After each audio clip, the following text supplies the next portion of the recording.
One advisor says, I'll run out of money at age 91, and the other one says, I'm going to run out of money at age 84. Peak Wealth Management proudly presents Finding True Wealth with Nick Hopwood, where we believe by providing education and guidance, we help our clients make sound financial decisions, which ultimately puts them on a path towards their definition of true wealth. Now, here is your certified financial planner professional and founder of Peak Wealth Management, Nick Hopwood. Welcome everyone to episode 49 of Finding True Wealth. It's Nick Hopwood here with Jim Pilat. Jim, I'm glad you're here on the podcast with me. Nice to be here. So we have a case study that we wanted to talk about today where it was so compelling for a few different reasons, and we thought that it would be a good way to illustrate some of the things that we see in the marketplace and then ways that we approach a financial plan for someone. So someone came to us recently, a couple, they hired us as their advisor, and they were working with someone else. And, at first glance, it looked like everything was fine. We were looking at the fees that the other advisor was charging. We were looking at the investments that they were in. They were fee-based, and the fees were average. The investments, they were using, some mutual funds and some ETFs, and it looked like it was a well-thought-out model, So everything looked normal. And then we saw that the financial planner actually was doing financial planning. A few months ago, we did an episode where we talked about how some planners don't plan. So if you want to go back and listen to that one, I would recommend that. These guys were actually doing planning. And what was really exciting was that they were actually using the same software that we use. And so I thought at first glance, wow, this is going to be, a slam dunk, just a real easy transition from one advisor to another, kind of just pick up where they left off. Until we started really looking under the hood, kicking the tires and looking under the hood. So when we looked at the financial plan, it showed that they were going to be good till what age was it? It's 91. Yeah, 91. And for a lot of people, their life expectancy is around 85, right? So 91 is pretty good, right? Puts a little cushion in there. Right. Yeah. If they live longer than expected, they should be okay. Right. We started using 95 for a lot of cases. Right. But 85. When I started, we were using 85 for everyone. Oh yeah. Yeah. We were using like 12% returns too. So obviously that's not the case. Actually, I never used 12, but I saw that a lot. I saw it a lot. But when I was trained, they said 10%. But what happens is if you use 10% for 30 years, the charts look really nice. There's a lot of multimillionaires out there. That's right. Like we're approaching billions at this point, right? So at 91, you think you're in pretty good shape. Okay, they were using 7%. The other advisor, they were using 7% to get to the 91, and we like to use 5%, and that's not because our investments are going to do worse than the other guys. It's because we just want to show a conservative extrapolation into the future, right? And we like to over deliver, right? Under promise and over deliver. Of course, it's all hypothetical, but they were using 7, we were using 5. So I knew when I saw that the 91, when we were doing our extrapolations into the future, it would be a little different. But then we realized that they were taking money out of the portfolio at a little bit higher pace than I would have expected.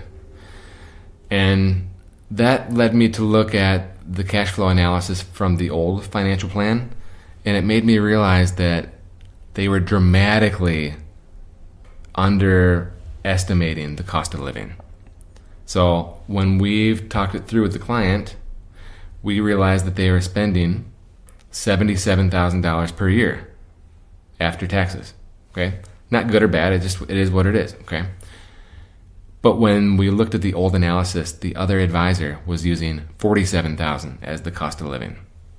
So when you see that, what do you think, Jim?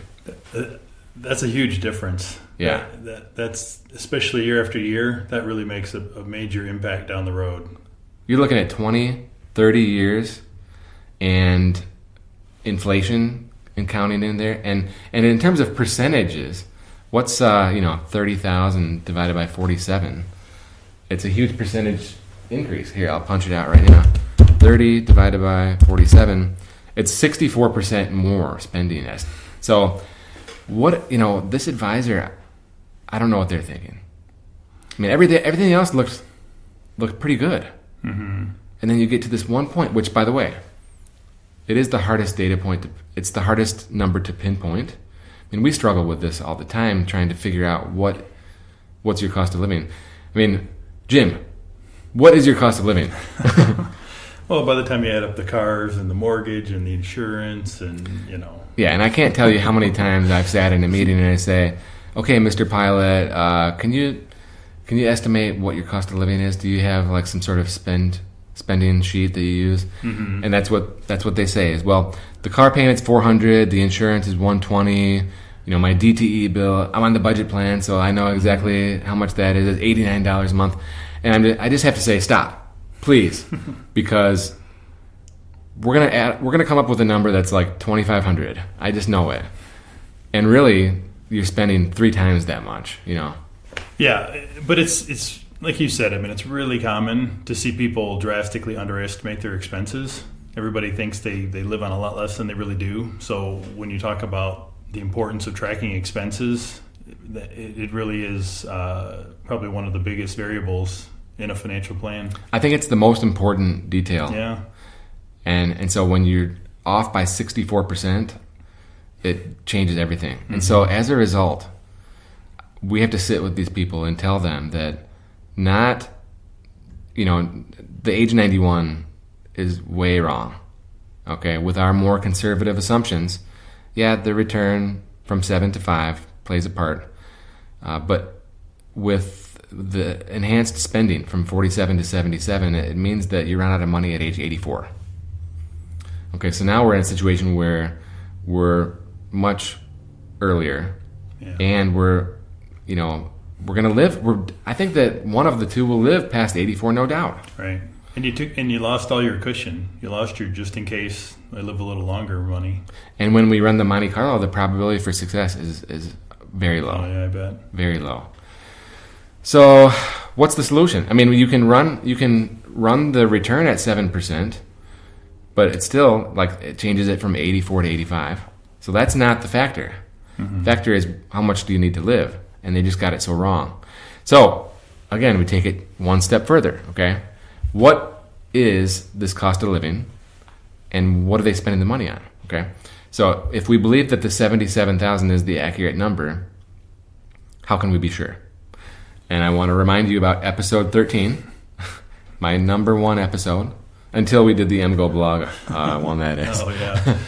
We got like 20 times more people listening to that one, which is exciting. But with episode 13, we're talking about tracking your spending. And it doesn't mean that you're setting a budget. It just means that you're understanding what your cost of living is. And if they would have, maybe it's the client's fault here. Maybe they didn't tell the advisor what they needed. Maybe they just skimmed the surface.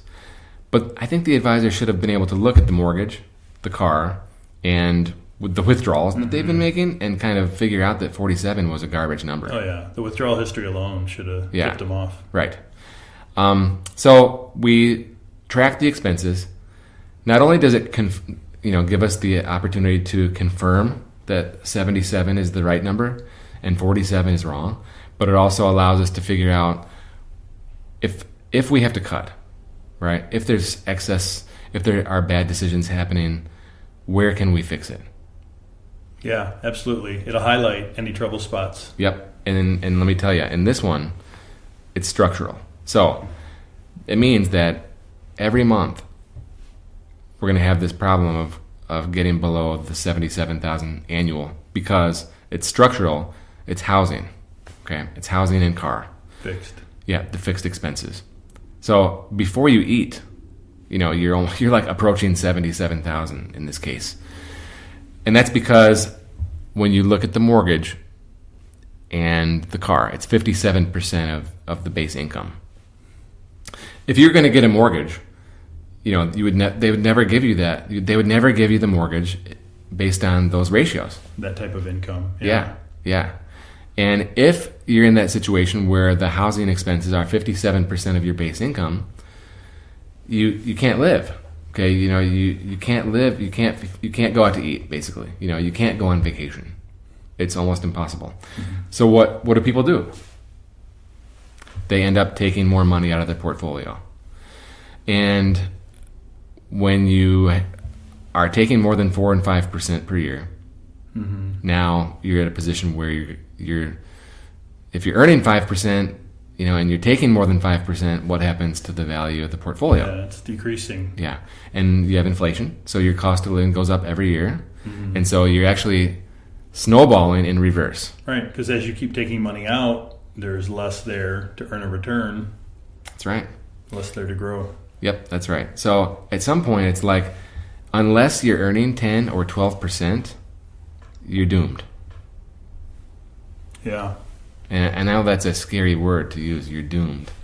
But in this case, here's the solution. Okay, it's you have to move. Okay, you have to reduce this structural fixed expense to get it way below 57%. It's got to be like a third.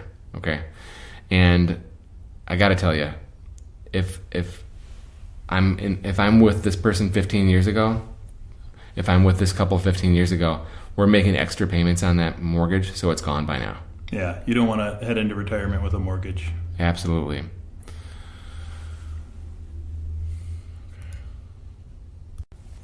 All right, so Jim, what's the solution here? It's got to be housing. We need to really find a way to take those fixed costs, the housing cost being the biggest one, and bring it down. Yeah, I think, if you're at a $2,500 a month housing plus car, you got to get that housing expense down to like $1,000 a month somehow, some way. Mm-hmm. And there's ways of doing it, and it's not fun. It's going to be there's going to be some pain involved, but I think that's the only way. And that allows, an elimination of $1,500 a month after taxes, which is $18,000 a year of less withdrawal from the portfolio.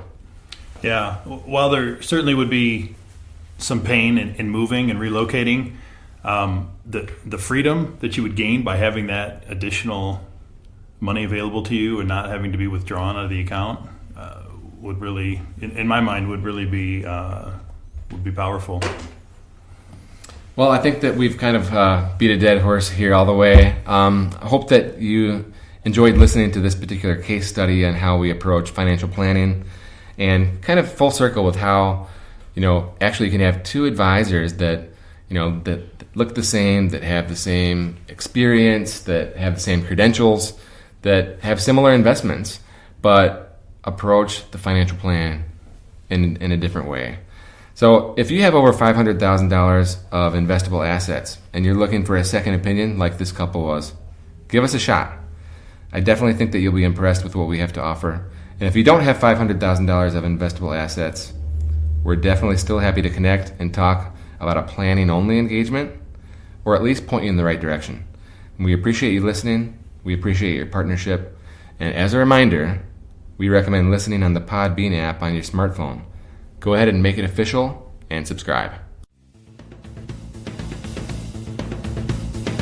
You've been listening to the Peak Financial Minute with Nick Hopwood. You can subscribe to this podcast through iTunes and the Android Marketplace, or by visiting www.peakwm.com.